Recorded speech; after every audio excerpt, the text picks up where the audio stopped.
तो हम डेरिवेटिव के बारे में समझ चुके हैं, एक पैरामीटर दूसरे पैरामीटर के रेस्पेक्ट में कैसे चेंज हो रहा है, ठीक है। उसको पढ़ने के लिए, उसको स्टडी करने के लिए हम किसको यूज करते हैं, डेरिवेटिव। इस बात को मैं अब आपको प्रूफ करके दिखाता हूं कि एक पैरामीटर को अगर डिराइव कर दिया जाए तो उससे दूसरा पैरामीटर निकल जाता है। जैसे आपने फिजिक्स में क्वांटिटी पढ़ी होंगी, क्लास 11th में कहीं पर पढ़ी होंगी कि दो तरह की फिजिकल क्वांटिटी होती हैं, एक तो होती है फंडामेंटल क्वांटिटी और दूसरी कौन सी होती है, ड्राइव्ड क्वांटिटी, ठीक है। फंडामेंटल क्वांटिटी की हेल्प से हम क्या कर सकते हैं, क्वांटिटी को ड्राइव कर सकते हैं। फॉर एग्जाम्पल आपकी डिस्टेंस एक फंडामेंटल क्वांटिटी है, टाइम एक फंडामेंटल क्वांटिटी है। टाइम और डिस्टेंस की हेल्प से आप किसको निकाल लेते हो, स्पीड को। Speed equals to distance upon time. तो डिस्टेंस और टाइम फंडामेंटल थे और स्पीड उससे ड्राइव किया गया। इसी तरह से बहुत ही कॉम्प्लेक्स फंक्शन अगर आपके सामने आते हैं तो आप क्या कर सकते हो, उनको ड्राइव कर सकते हो, आप उनको डेरिवेटिव कर सकते हो, ठीक है। तो कैसे कर सकते हो वो मैं आपको प्रूफ करके दिखाता हूं। देखिए सुनिए ध्यान से। सपोज करिए एक पार्टिकल कंसीडर कर रहा हूं जो कि पॉइंट O से स्टार्ट होता है, कहां से, O से, और वो एक स्ट्रेट लाइन में मूव कर रहा है और ये सपोज करिए X की तरफ मूव कर रहा है, ठीक है। तो मैंने यहां पर कंसीडर किया, consider a particle moving in a straight line.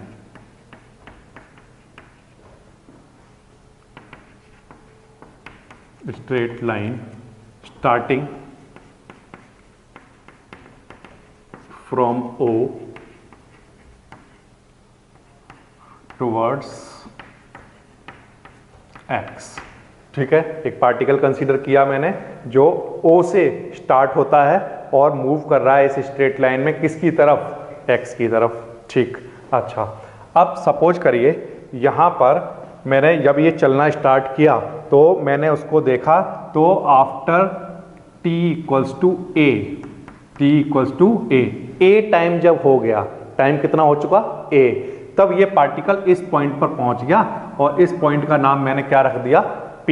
क्या नाम रख दिया, P, ठीक है। फिर सपोज करिए ये जो पार्टिकल है यहीं से जब मैंने देखा तो एक h टाइम बाद, यहां से देख लीजिए h टाइम बाद इस पॉइंट पर आ गया। कितने टाइम बाद आया, h टाइम बाद। ये यहां से यहां तक का टाइम कितना था, h। तो पॉइंट Q का टाइम कितना होगा, तो आंसर है यहां से यहां तक ये a था और a के बाद ये कितना और चल लिया, h टाइम। तो ये वाला टाइम कितना होगा, a प्लस h, ठीक।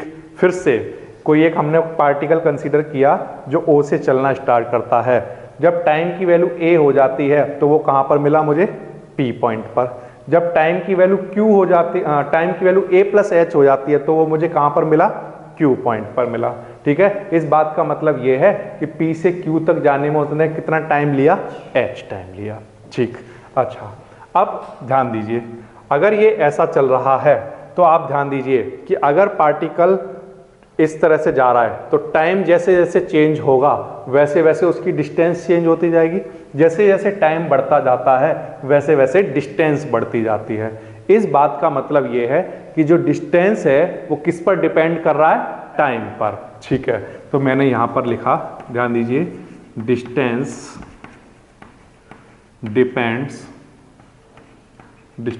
Depend on time, means distance is a function of time।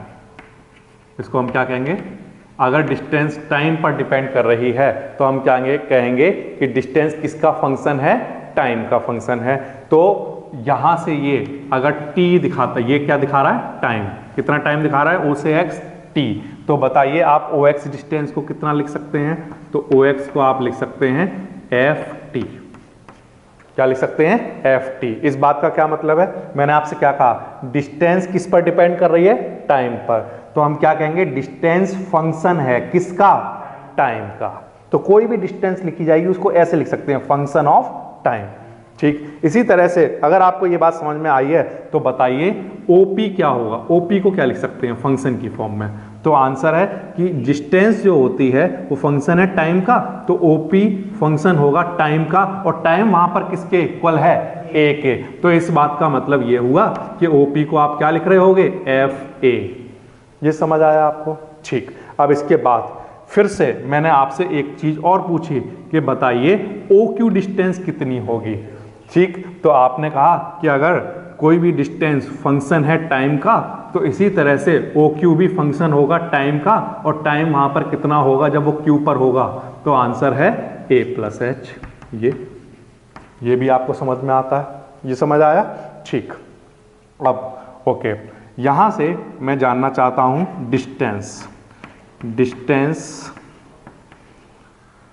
Distance covered in time h। इस h टाइम में कितनी डिस्टेंस चली होगी ये आप जानना चाहते हैं, तो वो कैसे निकालेंगे? टोटल डिस्टेंस कितनी है, ओ क्यू, उसमें से मैं क्या माइनस कर दूं, ओ पी, तो कौन सी डिस्टेंस निकल जाएगी, पी क्यू। ठीक है, तो distance covered in time h कितनी है, पी क्यू। h टाइम में कितनी डिस्टेंस कवर कर रहा है, पी क्यू, और उसको कैसे निकाल सकते हो, ओ क्यू माइनस में क्या, ओ पी। ये समझ आ रहा? ठीक, ओ क्यू कितना है, देखिए यहां से यहां तक ओ क्यू है, ठीक, और यहां से यहां तक ओ पी है। ओ क्यू में से ओ पी निकाल दिया मैंने, ठीक, तो ये क्या निकल जाएगा, पी क्यू। तो ओ क्यू की वैल्यू कितनी है, तो ओ क्यू की वैल्यू आपने मुझे यहां पर बताई, इसको क्या लिख सकते हैं, F A plus H minus O P कितना है, ओ पी को क्या लिख सकते हैं, एफ ए, तो यहां पर मैंने लिख लिया एफ ए, ये आ जाएगा। ये समझ आया? तो ये क्या निकल गई, डिस्टेंस, कौन सी, पी क्यू। इतना समझ में आया? अच्छा, अब इसके बाद की बात कर लेता हूं। अब इसके बाद मैं यहां पर निकाल रहा हूं average speed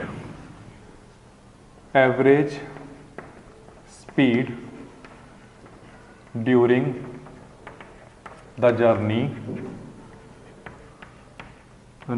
journey P to Q। ठीक है, P से Q तक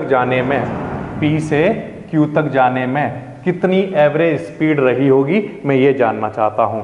ठीक है, तो बताइए एवरेज स्पीड का फॉर्मूला क्या होता है, तो आंसर है average speed equals to distance जो भी कवर हुई हो, डिस्टेंस कितनी कवर हुई वहां पर, पी क्यू, और टाइम कितना लगा, h। ठीक है, देखिए P से Q तक जाने में डिस्टेंस कितनी कवर हुई, पी क्यू, और टाइम कितना लगा, h, तो पी क्यू। ठीक, अच्छा, पी क्यू की वैल्यू कितनी है, F A plus H minus F ए, तो ये मैंने यहां पर लिख लिया। देखिए ध्यान दीजिए, F A plus H minus F A, और होल के नीचे अपॉन में क्या चल रहा है, एच।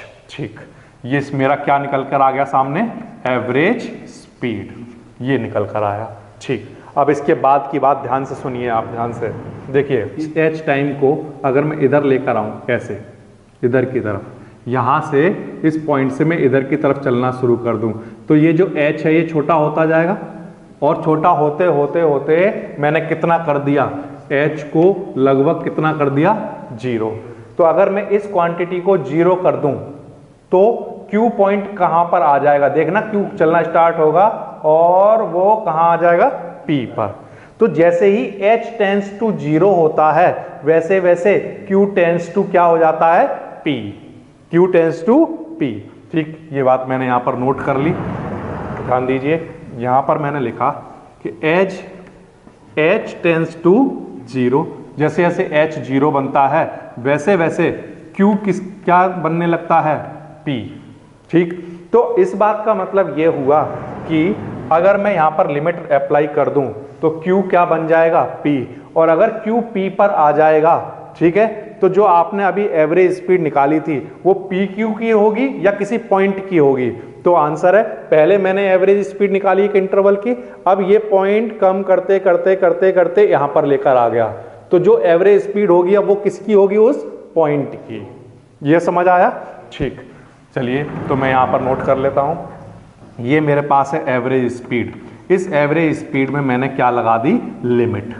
क्या लगा दी लिमिट कि h क्या कर रहा है, टेंड्स टू 0।